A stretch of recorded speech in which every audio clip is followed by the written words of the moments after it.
Yeah. So hello everyone, welcome back to my channel, Nikhilesh Satyavarapu, one-stop destination for learning RPA business analyst and managers. Today we are going to discuss one of the most important topic for RPA business analyst. So that is IPA, initial process assessment, discovery phase, and requirement gathering. So for this discussion, I have invited one of the senior industry expert and my friend Abhishek from Mumbai. So let me give a quick introduction about Abhishek. So before going to jump into the technical discussion, so Abhishek is having around 9+ years of total experience and relevant to RPA, 4+ years into the RPA industry. And he's been working as a business analyst, senior business analyst, and currently he's working as a delivery manager in one of the MNC company in India. So he has having immense knowledge in RPA and even the other domains, banking, finance, testing. So he transformed himself from a fresher to right now he's a digital transformation delivery manager. So it is not an easy task, but and at the same time it is not a big what I say a hard task to do that. But without any prior experience or without any knowledge, he has transformed his journey to this extent. So I whenever I speak to Abhishek, so I will get motivated myself. So that is why I just want to bring Abhishek into this video and give his thoughts, insights about all this journey. So quickly jump into the session. So I would like to invite Abhishek. Hi, Abhishek. Hey, hi, Nikhil. Thank you for your kind words. Thank you for inviting me on your channel. So it feels really great, and I'm very excited to have a chat with you, man. Thank you, Abhishek. Thank you so much. In your busy schedule, you have allocated some time to me and educate the community. So you are always open whenever we text, like you are available to ping for our queries and whoever want to be at the one-stop solution is I can say Yeah. Abhishek. Like whenever he asks something, immediately he will ping. Yeah, you can go this way. You cannot go this way. He given me documents as well. So thank you, Abhishek. Thanks Yes. for that. Always you are open. So No problem, man. No problem. yeah, So that's what friends so are for. yeah, so thank you for We are that. there for each other to help each other. Yes. So we will jump into the discussion. So Abhishek, I just want to have a discussion with you on one topic, that is IPA. We know like initial process assessment, discovery, Right. and the Right. requirement gathering in RPA. So can you Okay. please elaborate like what is first of all like IPA and why it is required basically? Yeah. So initial process assessment, where you can also say as a discovery phase. So it is the most important and a crucial stage of any RPA project, because this is the phase where we identify which is the right candidate for automation. So until and unless we identify which process to be taken, which is the process which we can start automation on in our RPA journey in any organization. This is, I feel this is very important. Until and unless we don't identify the right candidate, it would be very difficult after starting the automation, that then we would be in a big blunder like this if we don't get the results which we desired. So now we all know that RPA has great capabilities. It is been giving great ROI as well. So to get a large amount of ROI, it's very important to select a ideal candidate for any automation. So to start with, for any organization, if it is looking to start their RPA journey, so according to me, they should start with a process which has a high volume, which has very few applications involved, less steps involved, and has a lot of capability. So by saying this, by saying a lot of capability, what I mean is, So, for example, in any organization, there would be a process which is a very legacy process in which there are many FTs working, many employees working. So the work which they are doing is very mundane. Okay, so it's just to give you a small example, it's like they receive some data over the mail, Outlook or a mail. They download the file and do some data massaging. And then after doing the data massaging, they would be uploading the same data onto a web application or something like that. And, uh, and after clicking the submit, they would be sending the same data uh, to their higher authority that, oh, this is has been successfully updated, like something like that. But for this, the amount which has been spent by the FTs is for a longer duration. Like they would be taking 4 to 5 hours, and there would be many FTs working. So this is a pretty much automatable task, right?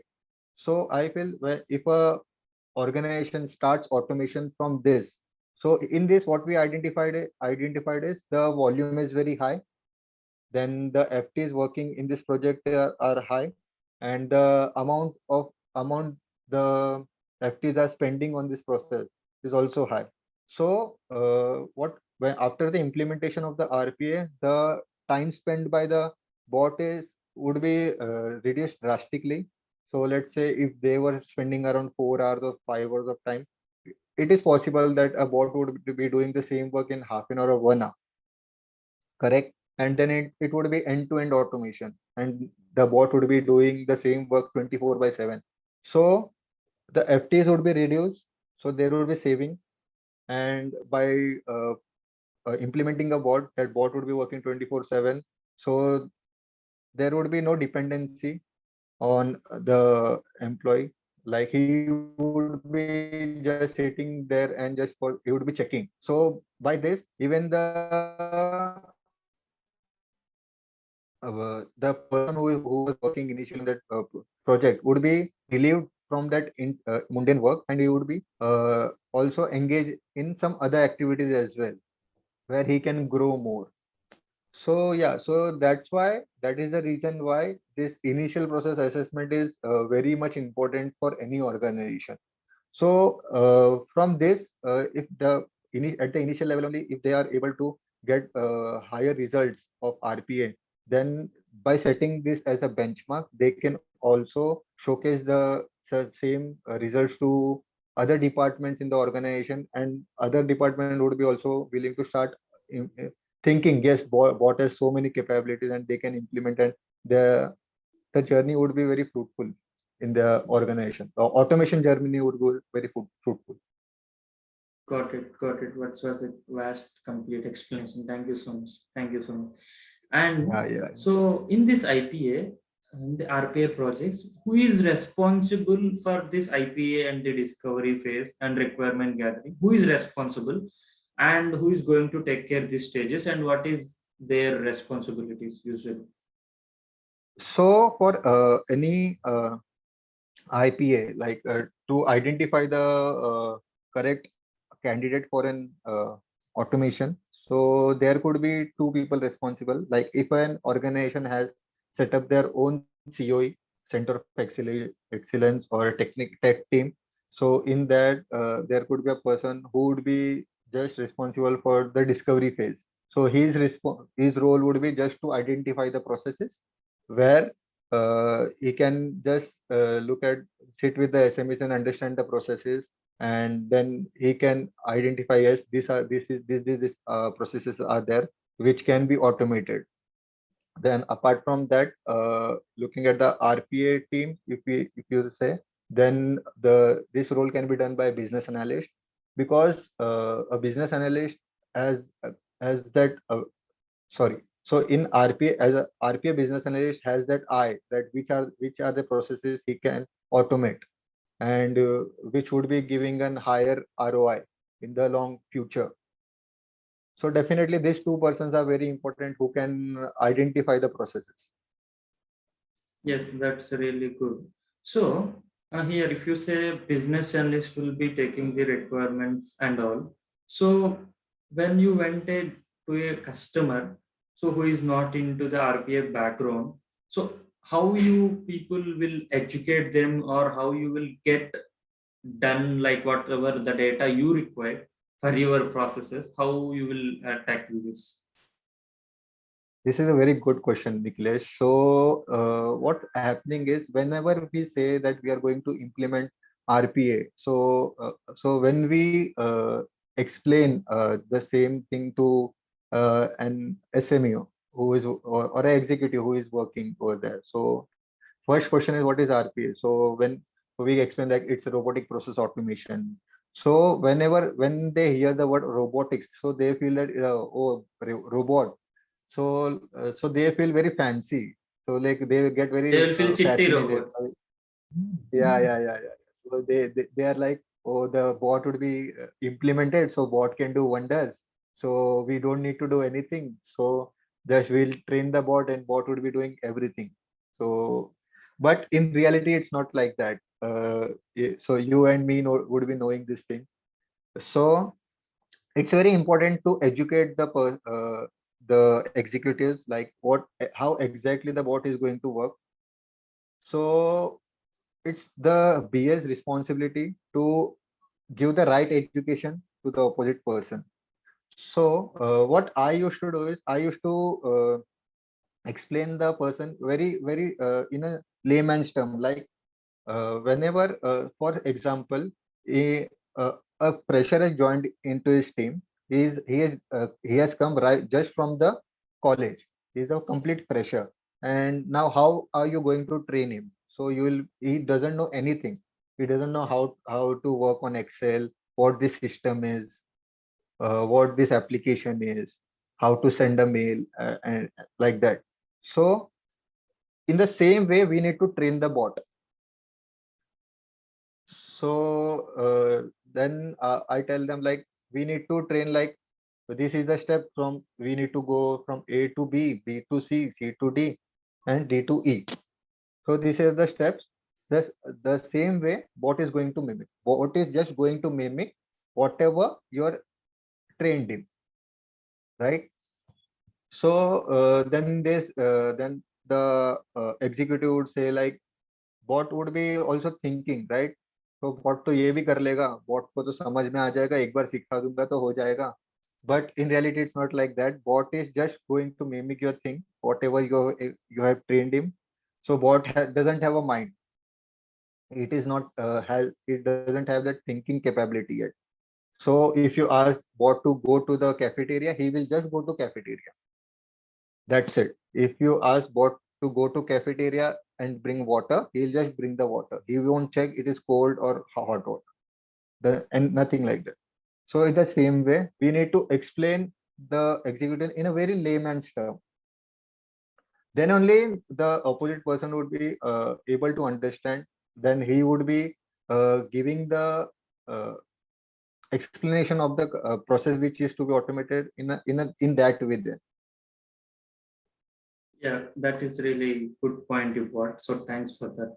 And next, if you see, when we are in this phase, requirement phase, discovery phase, or these phases, do we create any documentation, or I mean, is there any standard documentation available, or how it is? Like, if we are we creating any documents, or how it is?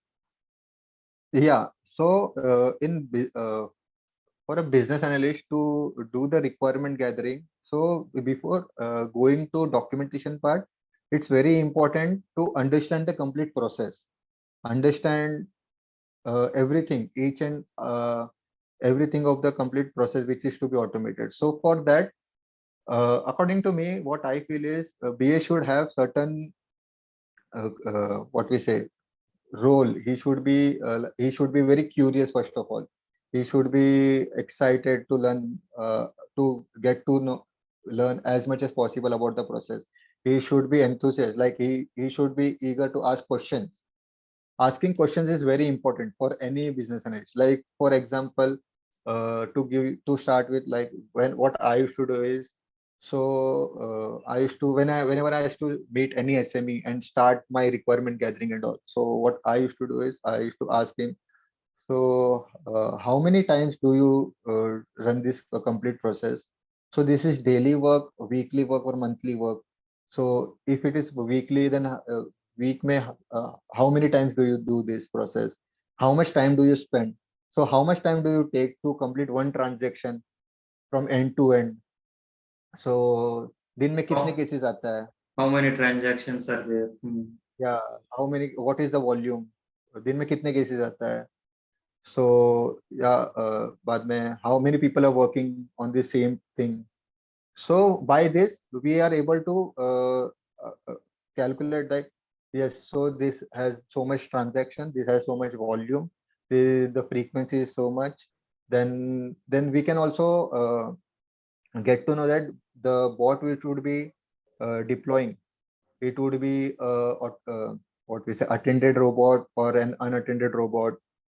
So it's very important to ask questions. Until unless you won't ask questions, you just sit with the SME, he will be explaining you, you will be listening, you will be noting down the points, then it's of no use.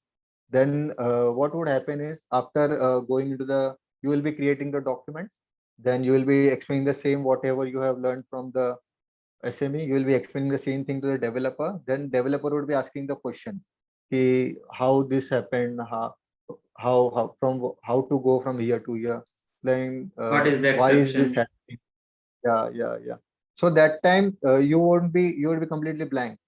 You won't know what to answer. So then you will be again need to go back to the SME. So it's not like that you can go to the SME anytime and you can disturb him. He would be also having many other work to do. You can't go back every time and ask him. Yes, you can go back if you have any questions, like a limited set of questions, but you can't go and disturb him every time, right? So it's very important to ask questions.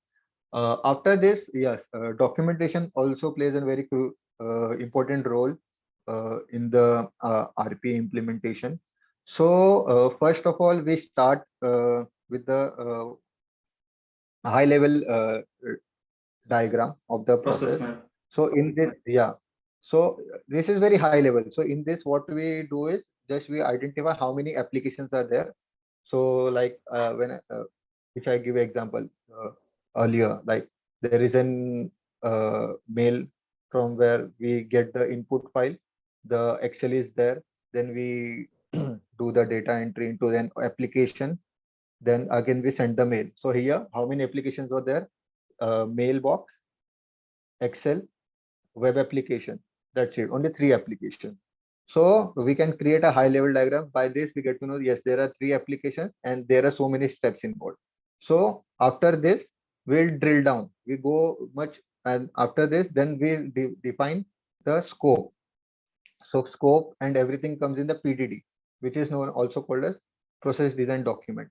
So in process design document, what all involved is what is the objective of the automation. Okay. Then after that, what is the scope? So until unless you don't define the scope, there is no end. Customer would be asking you to do infinite number of things. But if you define a scope, yes, यहाँ से यहाँ ही जाना है, then that would be limited. If you don't define a scope, then there will be indefinite number of steps to be there.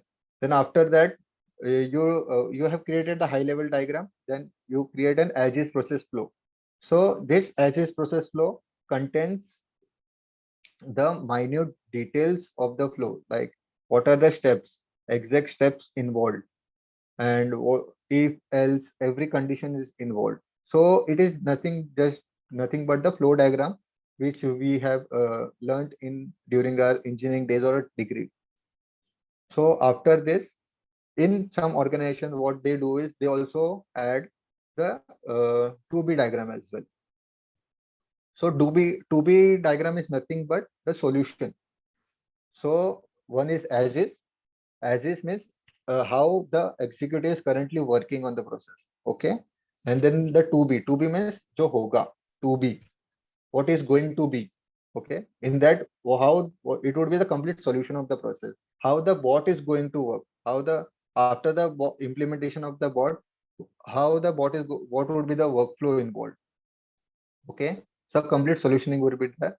and what are the exceptions, what are the assumptions, all this we note down. Okay. So after this, there is one more document which we prepare is the SDD. We can also do as solution design document.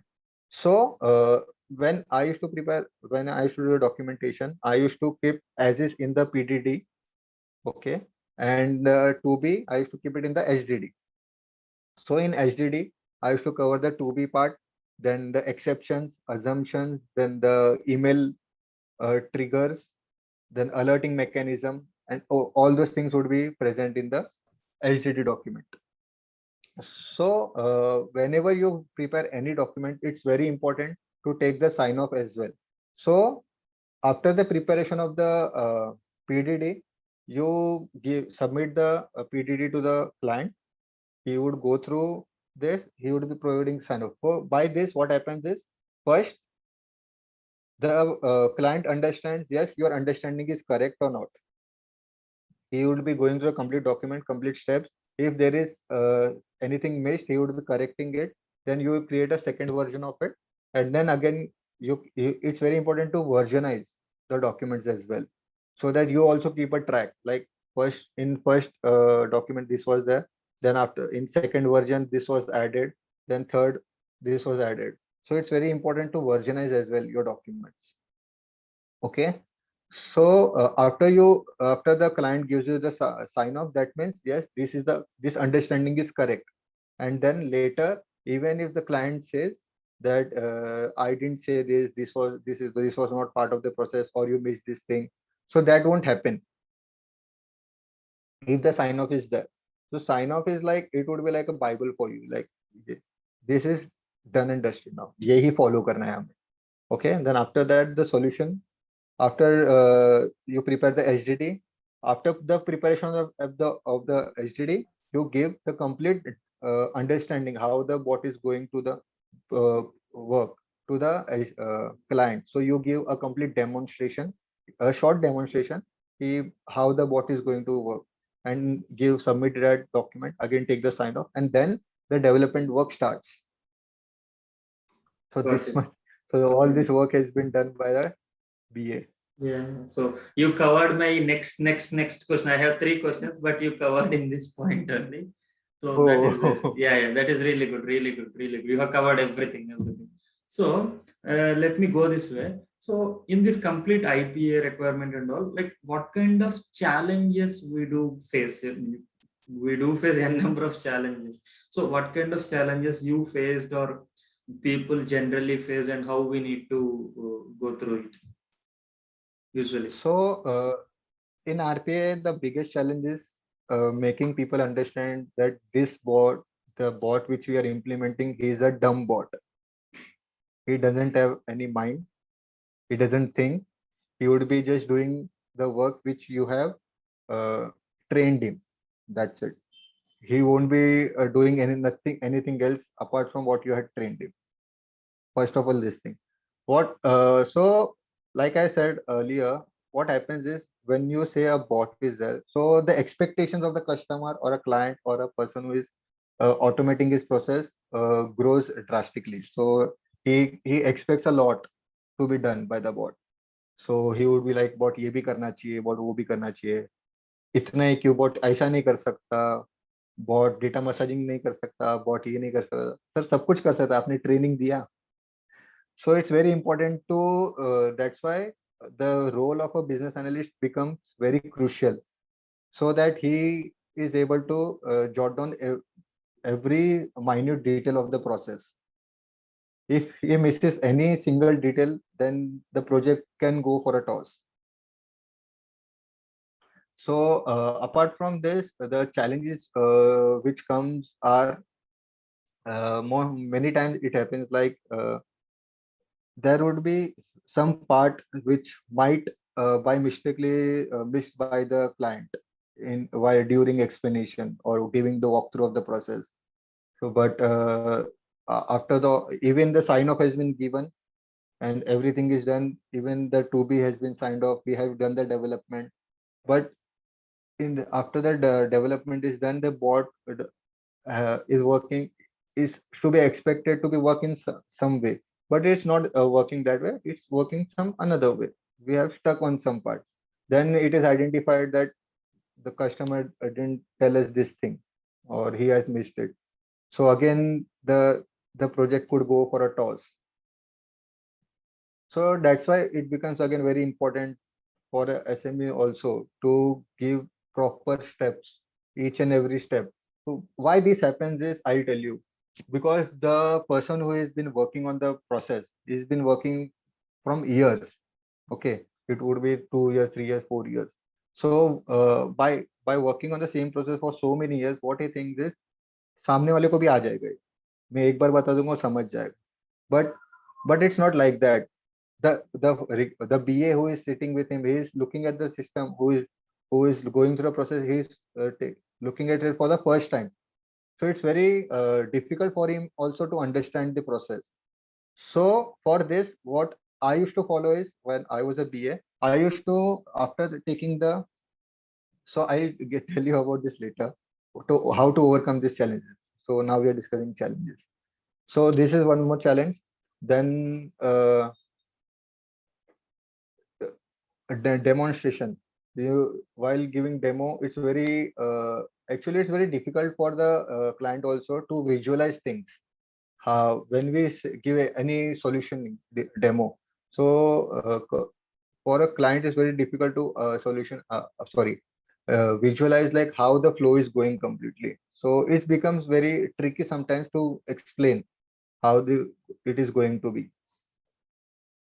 Yeah, these are few to name now. Yeah, yes, agreed. So that's really good. Like you got some major challenges you put on day to day, like BS phase and all. That's really good. And in this Yeah. IPA, we used to hear from the customers, our managers, our delivery departments, like low hanging fruit, high hanging fruit. And so, what is it? Usually, we hear a lot of things here. But can you please elaborate it? What is this and why this terms came and what it is actually?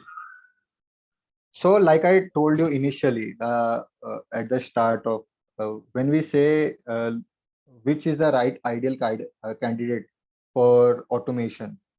So I told you like we need to go for the processes which has less applications involved, very less steps involved. So those are, and whose volume is very high, correct? So these are the low hanging fruits. So these are the type of processes which can be automated quickly within say 2-3 weeks of time, and which could give you results within a month or so. Like, so here the complexity of the process is also low. So these are the low hanging fruits. That's why it is called. And as you go into the complex processes, it like there are multiple applications involved. So multiple application, when I say it can be web application, Citrix environment, then SAP, Mainframe. and yeah. So like that type of processes, then the complexity level goes on increasing. So to automate such processes, the challenges also are very high in that, which we face. So it may take 1 month or 2 months or 3 months also to automate that kind of a process. So that process would be giving you results at a later stage, say 3-4 months time. So that's why those processes are called as an high hanging fruits. Yeah, completely understood. So, when this BS went into the requirement or the initial process assessment, so what kind of measurements you can tell, or measurements you can say, or what kind of technique, or what kind of relations you need to should maintain with the customer to get their information done? I think you have covered this initially. I mean, can you please Yeah. elaborate what kind of relation he should have with the SME or a customer or a business user? Okay. So I'll tell you my trick. What I used to do is, so I have a very one good quality in me. Like I have a very good rapport skills. So I can make friends very easily. So what I used to do is I used to make the SME very comfortable. I used to make him friend. So once you crack that deal, so once you are friends, with the SME, and have that comfort level with him. So then the work becomes very easy for the business analyst. So this is the trick which I use a lot of times. So while talking to any of my client or SME. So in this I have in this journey I have, that's why made many friends as well, who now help me in various ways, even in during uh, automation. If I face any challenge, like even if I am stuck in any process or any any documentation part, so I could go back or just call him and ask, dude, this is where I have stuck, could you please help me? So in this you don't hesitate to ask. So if you don't create that relation with the SME, then the work becomes a little difficult. Then it would be like client relationship, that you need to check whether he's available, he's busy. So you will have to put a mail, wait for the reply. So the work becomes little this it will take longer time. So if you have a good relationship with the person or the SME, if he is your friend, then you can just call him and ask. That's it. The work is become very easy then. Yeah, that's really wonderful point you brought. Thanks for that. And next, for example, see what I say, when we are in this requirement or the delivery stage, so what is it? I missed the point. Um, No problem. but we're taking some requirements, or we're taking in the initial process assessment, creating lots of documents. That is fine. But when this BA went to a new domain, for example, banking, finance, healthcare, HR, and all, do you think like the domain expertise is also required for a PA when he's checking the requirements in RPA, especially in RPA, or how he should handle when he's going to a new domain which is not having his prior experience? So, like I said, a PA should be very curious. He should be very eager to learn, take on new challenges. So, whenever we, even not only for RPA, so in any field, like even when we started as an journey in our IT, we didn't knew we in which sector we are going to be. So we would be working for an finance domain, insurance domain, or any. So if a person is very curious, so he would be eager to learn new things, and it would be then as the day passes, it would be very easy to learn it then. So initially it's very difficult. First, on the first day, you won't understand anything what the person is trying to explain, what he is giving you explanation and all. So this has happened with me many times. So I have worked in various, like in insurance domain, in banking, in HR, so in general insurance. So it was always difficult for me to like what the person is telling. I am not able to understand anything. I used to be complete blank. But then I understood one thing, like as I keep hanging, as the day goes on passing, then I start to get hang of it. So the thing which I was telling before, which I said that I'll be giving the solution about this later.